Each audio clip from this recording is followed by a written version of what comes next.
చూసింది ఆల్రెడీ. ఇంకొకరో చెల్లుతున్నాను ఒరిజినల్ రివ్యూ చెప్తుండ. అది సినిమా, అదేమన్నా స్టోరీ అర్థమవుతుందా ప్రజలకు?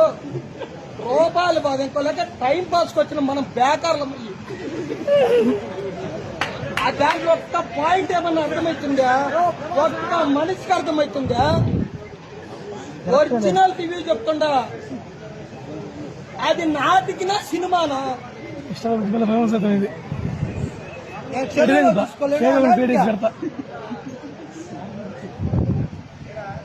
కాకపోతే ఒక 5 నిమిషాలు ప్రభాసం చూద్దామని వచ్చినామంతే. వాడిని చూద్దామని ఎవరు తెమ్మన్నంటన్నా తప్పన్నంటన్నా నేను 5 లక్షలు ఇచ్చా, నేను తీసి చూపిస్తున్నా సినిమా.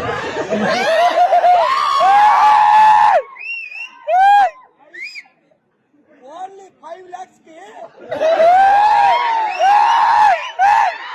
ఇంత గ్రాఫిక్స్ అవసరంలా. కమ్మ మడుగులో కలం కట్టుకుంటూ హోటల్లో సీతారామపురం గడలో ఏ బ్రాండ్ బ్రో? తీసి చూపిస్తున్నాను ఇదే స్టోరీని. వాడు న్యూజిలాండ్ 7,000 ఎకరాలు కొన్నాడట. దేనికి నాకు కట్ట